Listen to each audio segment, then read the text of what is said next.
Kim demiş ki senden vazgeçtiğimi?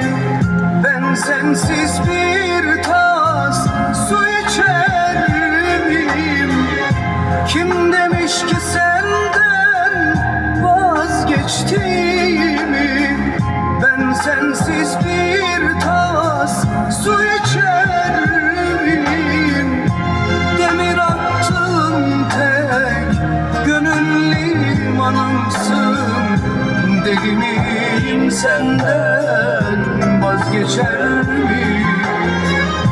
Demir attım tek gönül limanımsın.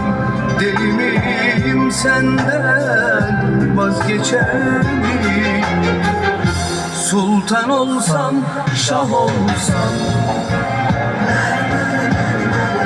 aslı padişah olsam,